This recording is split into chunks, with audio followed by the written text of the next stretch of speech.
5 నిమిషాలు ఒక వాక్యం చెప్పుకొని ప్రార్థన చేసుకుని వెళ్ళిపోదాము. ఇంత దూరం వచ్చాం కాబట్టి 5 నిమిషాలు దేవుని సువార్తను ఇక్కడ తెలియజేసుకున్నాం. అందరు లోపలికి వచ్చాము. దేవునికి స్తోత్రం. దేవుని బిడ్డలారా, ఈ సమయంలో మేము ఇక గ్రామంలో సువార్తను ప్రకటిస్తూ ఉండగా దేవుని యొక్క మహాకృపను బట్టి 2 ప్రాంతాల్లో సువార్తను ప్రకటించాం. చివరిగా ఈ ప్రాంతంలో సువార్తను ప్రకటించుకొని మరి గ్రామం కొరకు ప్రార్థన చేసుకొని ఇక్కడ నుంచి మనం బయలుదేరదాము. ఆ తర్వాత మన గాంధీ పాస్టర్ గారి యొక్క సంఘానికి వెళ్దాం. అందరూ కూడా ఎవరైతే ఈ మైక్ ద్వారా వింటున్నారో దేవుని యొక్క వాక్యాన్ని స్వీకరించాల్సిందిగా ప్రభునామములో మీకు మనవి చేస్తా ఉన్నాను. దేవుని వాక్యము ఈ విధంగా సెలవిస్తుంది. ఒకడు సర్వలోకమును సంపాదించుకొని తన ప్రాణమును పోగొట్టుకునేలా వానికేమి ప్రయోజనము అని దేవుని వాక్యం సెలవిస్తా ఉంది. ఈ రోజున ఎంతో సంపాదించుకుంటున్నాం, అయితే మన ప్రాణం ఒకరోజు పోవాల్సిందే, ఏదో ఒక రోజు మనం చనిపోవాల్సిందే. అయితే ఒకటి మనము ఏం సంపాదించుకోవాలి అనేది ఈరోజు ప్రశ్న. మనము ఏమి సంపాదించుకోవాలి అని ఆలోచిస్తే మనము పరలోక రాజ్యాన్ని సంపాదించుకోవాలని నేను మీకు తెలియజేస్తా ఉన్నాను. మనకు 2 లోకాలు ఉన్నాయి, ఒకటేమో పరలోకము, మరొకటేమో నరకము అనే విషయాన్ని మీకు జ్ఞాపకం చేస్తా ఉన్నాను. మరి పరలోకానికి చేరాలంటే అనగా మనం స్వర్గంలో చేరాలంటే మన ప్రవర్తన సరిగ్గా ఉండాలి అని మీకు తెలియజేస్తున్నాను. మరి నరకం అంటే మనం చూసినప్పుడు మన ప్రవర్తన సరిగా లేనప్పుడు, దేవుని వాక్యానికి వ్యతిరేకంగా జీవించినప్పుడు మనం నరకానికి వెళ్తాం. ఈ రెండిట్లో పరలోకమా నరకమా మనం చూస్తే మనకు ఏది మేలు అని ఆలోచించినప్పుడు మనకు పరలోకము చాలా ప్రాముఖ్యమైంది. ఎందుకంటే నరకంలో అగ్ని ఆరదు, పురుగు చావదు అని దేవుని వాక్యం సెలవిస్తా ఉంది.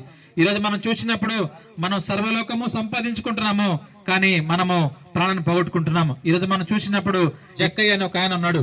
ఆయన మనం గమనిస్తే ఆయన పొట్టివాడు. మరి ఆ ప్రాంతానికి యేసుక్రీస్తు వస్తూ ఉంటే ఆయన అక్కడ నిలబడున్నాడు. ఆయన యొక్క వ్యాపారం ఏంటంటే ఆయన సుంకపు గుప్తదారుడు. ఆయన అక్రమంగా సంపాదిస్తున్నాడు, అన్యాయంగా జీవిస్తా ఉన్నాడు. ఎప్పుడైతే యేసుక్రీస్తు వారు ఆయన పిలిచాడో వెంటనే తన మనసును మార్చుకున్నాడు. ఈ రోజు కూడా ఈ సువార్త మీ గ్రామానికి వచ్చింది. ఎందుకంటే మీకు తెలియజేస్తున్నాము, యేసుక్రీస్తు దేవుడు చాలా గొప్ప దేవుడు. ఆయన మన కొరకు ఈ లోకానికి వచ్చాడు, మన కొరకు ఆయన సిలువలో మరణించాడు, మన కొరకు ఆయన విలువైన రక్తాన్ని కార్చాడు, మన కొరకు ఆయన తన రక్తాన్ని కార్చి మన పాపాలన్నింటినీ కడిగాడు. అయితే మరి ఎందుకని ఆ రక్తము ఎంతో విలువైంది కాబట్టి ఆ విలువైన రక్తము పాపాలను కడగగలదు కనుక అటువంటి దేవుడు మనకున్నాడు ఈ రోజున. కనుక ఎవరైతే ఈ సంఘంలో ఈ యొక్క మరి మైక్ ద్వారా వింటున్నారో దయచేసి ఆలకించండి. ఒకసారి యేసుక్రీస్తు నామాన్ని స్మరించండి. మీ కుటుంబంలో ఏమైనా బాధలు ఉన్నాయేమో, శ్రమలు ఉన్నాయేమో, సమస్య ప్రతిదీ కూడా దేవుడు తీరుస్తాడు. అయితే మనకంటూ ఒక నమ్మకము, విశ్వాసం ఉండాలి. ఎప్పుడైతే మనం నమ్మకంతో ప్రార్థన చేస్తామో దేవుడు మనల్ని క్షమించి మనల్ని హక్కును చేర్చుకుంటాడు. కాబట్టి దేవుడు యేసుక్రీస్తు ద్వారా మనకు పరలోక రాజ్యం ఉందని తెలియజేస్తున్నాడు. కనుక ఎవరైతే యేసుక్రీస్తుని నమ్ముకుంటారో ఆ వారికి ఖచ్చితంగా పరలోక రాజ్యం ఉంటుందని నేను మీకు తెలియజేస్తూ ఈ యొక్క వాక్యాన్ని ముగిస్తున్నాను. దేవునికి స్తోత్రం. మనం ప్రార్థన చేసుకుందాము. ప్రతి ఒక్కరు తల నుంచండి, కళ్ళు మూసుకోండి. ఒకసారి అందరం కూడా భయముతోటి, భక్తితోటి ఈ గ్రామం గురించి ప్రార్థన చేద్దాము. ఎందుకంటే ఇంత వర్షంలో మనం సువార్తను ప్రకటిస్తున్నాము అంటే దేవుడు ఈ ప్రాంతంలో గొప్ప కార్యం చేయబోతున్నాడు అనే విషయాన్ని నేను మీకు తెలియజేస్తా ఉన్నాను. ప్రతి ఒక్కరు కూడా భారం కలిగి ప్రార్థన చేద్దాము. స్తోత్రం నాయన తండ్రి, పరిశుద్ధుడా, సర్వశక్తి కలిగిన దేవా, నీకు వందనాలు తండ్రి ప్రభా.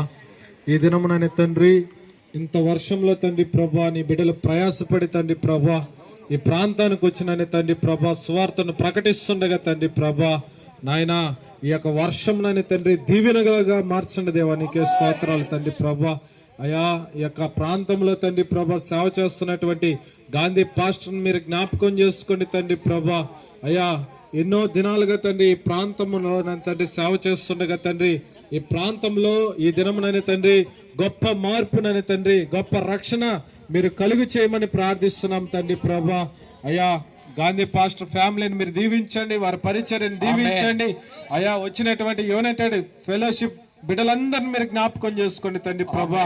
అయా ప్రతి కుటుంబాన్ని మీరు దీవించండి ప్రభా. అయా యవనస్తులు బిడ్డలైన తండ్రి కలిసి వచ్చిన తండ్రి నీ యొక్క సువార్తలో పాలు పంపులు పొందిన ప్రతి ఒక్క బిడ్డను దీవించండి. మరి ముఖ్యంగా తండ్రి ప్రభా ఈ వర్షంలో నాయన తండ్రి పరిచర్య చేస్తుండగా తండ్రి నీ కోసం నేను పరిచర్య చేస్తుండగా తండ్రి ప్రభా నాయన మీరు కనికరించి నాయన కృప చూపించి ఈ ప్రాంతం అంతా నన్ను తండ్రి మరొక్కసారి మేము ఈ ప్రాంతానికి వచ్చినప్పుడు తండ్రి ఈ గ్రామం అంతా మేము రక్షణలో చూడాలి ప్రభా. నీకు వందనాలు తండ్రి ప్రభా. ఈ ప్రాంతం అంతా మారు మనసు కలిగిన నిన్ను స్తుతించాలని నిన్ను వేడుకోవాలని మేము నేను మనసారానని తండ్రి నిండు మనసుతో ప్రార్థిస్తుండగా స్తుతిస్తుండగా మీకు మాత్రమే మహిమ, మీకు మాత్రమే ఘనత, ప్రభావములు మీరు మాత్రమే పొందుకోమని నజరేయుడైన యేసు నామములో ప్రార్థిస్తున్నాము తండ్రి.